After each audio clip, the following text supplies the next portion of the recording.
pemeriksaan bagi memantau dan menguatkuasakan pematuhan SOP PKPP di seluruh negara. Sebanyak 2,842 pasaraya, 3,605 restoran, 1,064 kilang, 1,744 pasar awam dan pasar tani, 3,107 tempat ibadah serta 1,121 tempat riadah telah diperiksa. Semalam PDRM telah menahan 407 individu di atas kesalahan engkar arahan PKPP. Daripada jumlah itu, seramai 403 individu telah dikompaun, manakala 4 direman.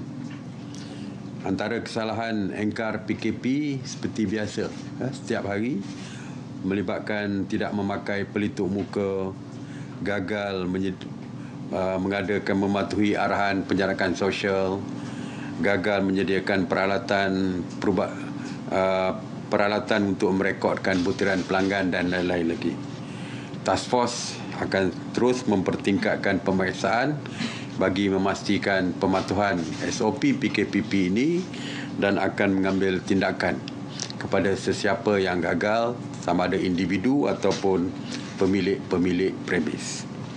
Mengenai Ops Benteng yang melibatkan semua unit beruniform, penguatkuasa beruniform, mereka masih lagi mengawal ketat kawalan sempadan negara ini daripada dibolusi oleh parti, terutamanya melalui lorong-lorong tikus. Semalam Ops Benteng telah berjaya menahan 15 parti, 1 tekong, 1 penyeluduk serta berjaya merampas 5 kenderaan darat. Pasukan ATM bersama PDRM semalam telah mengesan 14 buah bot nelayan asing di kawasan perairan Pulau Pinang. KD Laksmana Tun Pusmah telah diatur gerak ke lokasi dan berjaya mengusir kesemua bot nelayan asing tersebut keluar dari perairan Malaysia. Ini yang saya katakan bahawa kaedah kita bukan lagi menangkap tetapi mengusir keluar, kerana tidak mahu bukan saja membebankan kita dari segi kos tetapi juga dari segi bahaya jangkitan yang dibawa oleh parti ini jika kita tangkap dan tahan mereka. Sebanyak 286 sekatan jalan raya Ops Benteng dilakukan di seluruh negara yang melibatkan 149 SJR sekatan jalan raya PDRM, 128 SJR ATM dan 9 SJR AKSEM. Kita ucapkan terima kasih kepada orang ramai yang memberikan maklumat sehingga tertangkapnya parti ini, sehingga terusirnya parti ini. Maka saya meminta dan merayu pada orang ramai supaya menghubungi Hotline National Task Force di talian 011-6251-1223 bagi menyalurkan maklumat mengenai parti ini. Mengenai Ops Sanitasi Awam, sejak 30 Mac 2020, KPKT telah melakukan 11,188 ops sanitasi yang merangkumi 137 zon. Semalam 43 operasi sanitasi melibatkan 12 negeri di seluruh negara.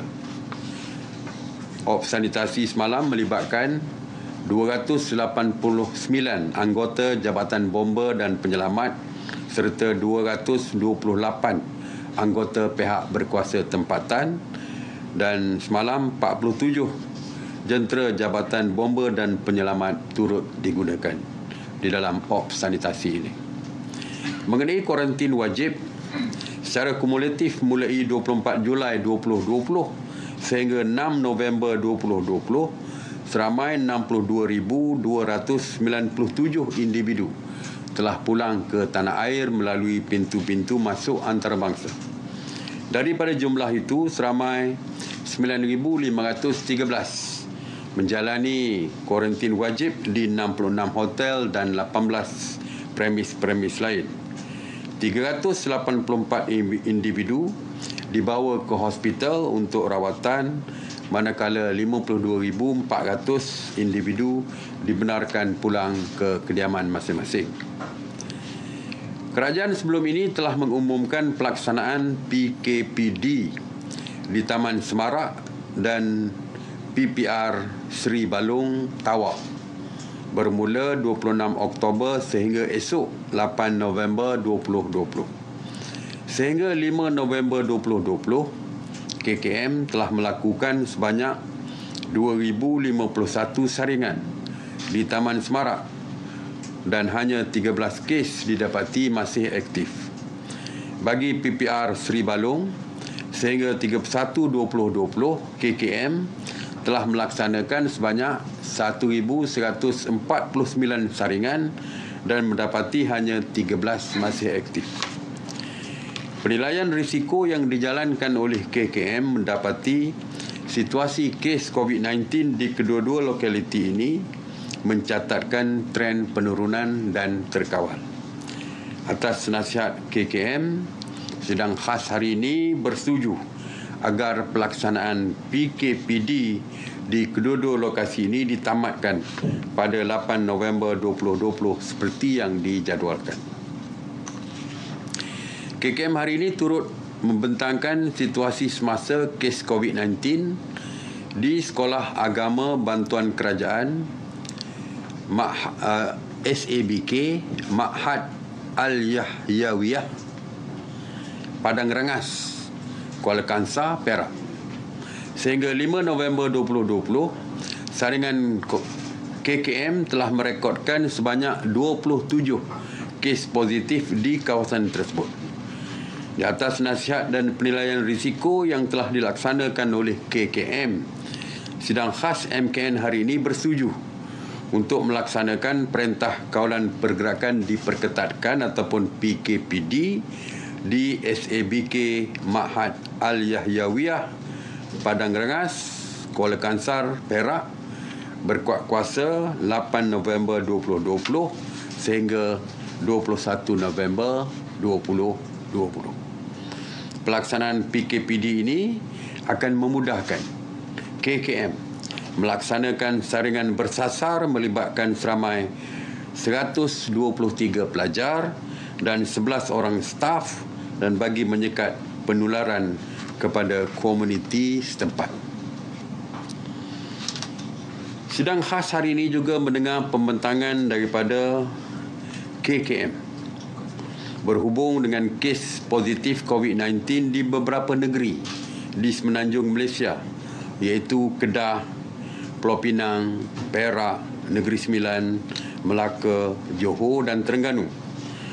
Dalam tempoh ini, KKM telah melaksanakan penilaian risiko dan mendapati terdapat peningkatan ketara bilangan COVID-19 dan kadar kebolehjangkitan di negeri-negeri ini. Atas nasihat KKM, sidang khas hari ini bersetuju untuk melaksanakan Perintah Kawalan Pergerakan Bersyarat ataupun PKPB di negeri-negeri ini berkuat kuasa selama 4 minggu bermula 9 November sehingga 6 Disember 2020. Pelaksanaan PKPB ini membolehkan KKM melaksanakan saringan secara bersasar dan mengurangkan pergerakan dalam kalangan komuniti di samping untuk mengekang penularan COVID-19 di negeri-negeri ini. Jadi PKPB di seluruh negeri di Semenanjung kecuali 3 negeri, iaitu Perlis, Pahang dan Kelantan. Negeri-negeri lain semuanya dikenakan Perintah Kawalan Pergerakan Bersyarat PKPB. SOP-nya samalah seperti yang telah saya umumkan di PKPB tempat lain, tapi untuk lebih jelas supaya mungkin ada yang terlupa, yang pertamanya adalah dari segi seperti saya kata tadi, kita nak mengurangkan pergerakan supaya tidak ada jangkitan keluar daripada kawasan negeri dan daerah-daerah yang berkaitan yang didapati sudah pun meningkat kesnya. Oleh itu, pergerakan keluar masuk merentas daerah dan negeri tidak dibenarkan kecuali kes-kes kecemasan dan perlu mendapat kebenaran daripada PDRM. Jadi untuk mendapat kebenaran PDRM ini, saya ingatkan bahawa untuk mempermudahkan, ya, dapatkan borang melalui FB, Facebook PDRM. Ada borang permohonan tersebut, boleh di print out dan pergi ke balai polis untuk mendapatkan tanda tangan ataupun cop saja. Jadi tak perlu beratur untuk dapatkan borang pun. Borang ada di dalam Facebook PDRM. Bagi pekerja yang perlu merentas daerah, mereka hanya perlu menunjukkan pas kerja dan surat kebenaran daripada majikan, sama ada merentas daerah ataupun merentas negeri. Mungkin daripada Kedah nak ke Penang sebagai contoh. Jadi just tunjukkan surat majikan ataupun pas kerja pun sudah mencukupi. Untuk keluar rumah, seperti saya katakan, 2 orang saja dibenarkan untuk membeli barangan keperluan, ya.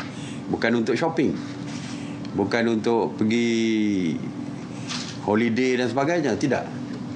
Keluar rumah untuk memberi barang keperluan. Dan kalau boleh, jangan bawa mereka yang berisiko tinggi, seperti kanak-kanak di bawah umur 12 tahun dan juga warga mas. Kalau boleh untuk keperluan saja keluar tu, untuk memberi suami isteri untuk keluar beli barang, ataupun bapa ditemani anak dan sebagainya.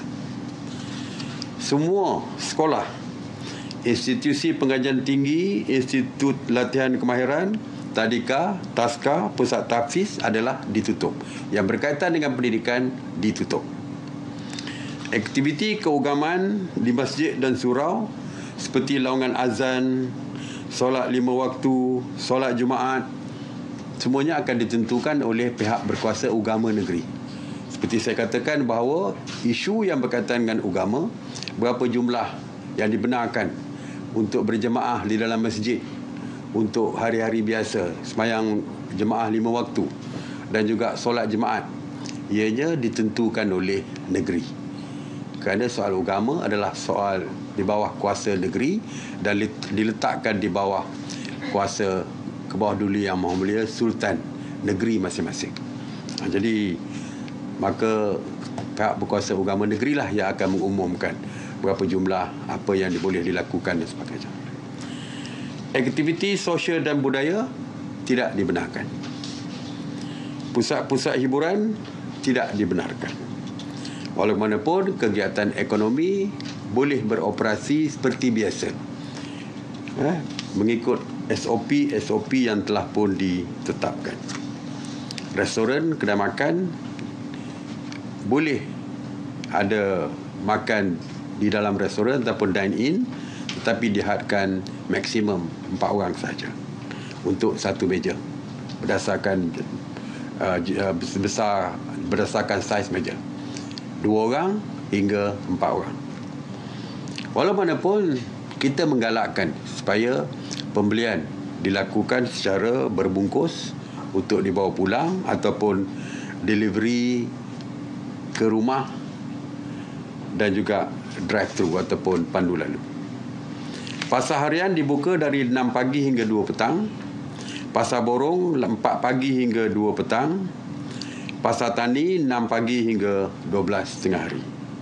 Pasar malam bermula daripada 4 petang hingga 10 malam, tetapi mesti dikawal ketat dan diawasi oleh anggota rela.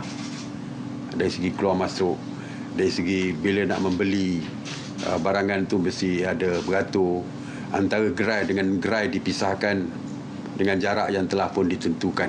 SOP-nya telah ada waktu kita mula membuka pasar malam, pasar tani dan sebagainya. Operasi stesen minyak daripada 6 pagi hingga 10 malam. Walaupun di highway dibuka selama 24 jam. Pengangkutan awam seperti bas henti-henti, bas ekspres, LRT, teksi, e-hailing dengan maksimum 2 orang dibenarkan beroperasi dari 6 pagi hingga 12.30 malam. Ini kerana industri masih dibuka, jadi mungkin ada shift malam, jadi sebab tu kita benarkan. Sektor-sektor perikanan, peladangan, pertanian, pentandakan yang berkaitan dengan makanan kita benarkan, ya, pertanian sayur, tanam sayur dan sebagainya kita benarkan kerana untuk keperluan bahan makanan. Waktu operasi klinik dan hospital adalah 24 jam, manakala farmasi 8 pagi hingga 11 malam. Itu antara SOP-nya, dan saya percaya kalau perlukan lebih detail, banyak lagi yang saya tak boleh sebutkan di sini kerana mempunyai SOP. Setiap industri pun ada SOP sendiri. Jadi setiap sektor pun ada SOP sendiri. Boleh rujuk ke laman Sesawang MKN. Oleh kerana Kuala Lumpur, Putrajaya, Selangor dan Sabah akan tamat PKPB mereka, jadi apabila PKPB di seluruh Semenanjung kecuali 3 negeri tadi, maka Kuala Lumpur, wilayah persekutuan Kuala Lumpur, Putrajaya, Selangor dan Sabah juga akan automatik disambung selama 28 hari juga, ya. Di negeri Kelantan dan Perlis, Kelantan, Pahang dan Perlis tidak tertaluk kepada SOP PKPB kerana mereka masih lagi di bawah PKP pemulihan. Walau bagaimanapun, rentas negeri tidak dibenarkan daripada Pahang ke negeri-negeri lain ataupun daripada negeri lain ke Pahang dan juga Kelantan serta Perlis tadi. Sebagai contoh, Kedah sudah pun diisytiharkan sebagai PKPB. Jadi warga Kedah tidak boleh rentas negeri ke Perlis atau Perlis ke Kedah kecuali dengan kebenaran daripada polis. Walaupun Perlis itu hijau, kerana kita juga nak protect, nak lindungi Perlis daripada kemasukan warga daripada individu daripada Kedah yang diisytiharkan sebagai PKPB takut membawa jangkitan. Begitu juga Pahang ke Terengganu ke Pahang ke Kuala Lumpur pun tidak dibenarkan rentas negeri. Walau bagaimanapun di negeri-negeri ini, kerana mereka bukan di bawah PKPB, rentas daerah di dalam negeri ini iaitu Pahang, Terengganu, Pahang, Kelantan dan Perlis ini masih dibenarkan. Rentas daerah di dalam negeri tiga-tiga tadi adalah dibenarkan. Mengenai Sarawak juga, walaupun masih lagi PKPP, belum PKPB, pergerakan rentas negeri dari Semenanjung, Sabah dan Labuan ke Sarawak juga tidak dibenarkan. Begitu juga keluar daripada Sarawak ke negeri-negeri tadi, ya, ke Semenanjung, Labuan dan juga Sabah, kecuali dengan kebenaran PDRM. Semuanya atas kebenaran daripada PDRM. Untuk negeri Sabah, kerana masih lagi PKPP, belum lagi tidak diisytiharkan PKPB, jadi perjalanan rentas daerah di seluruh negeri Sarawak masih dibenarkan kecuali ke Kuching ataupun daripada Kuching keluar yang perlukan kebenaran. Kerana Kuching dari segi positif COVID-nya agak tinggi berbanding dengan tempat-tempat lain di Sarawak yang kebanyakannya masih hijau. Jadi itu sajalah yang saya nak sampaikan hari ini. Dan saya lihat bahawa kes beberapa hari ini melebihi daripada 4 angka.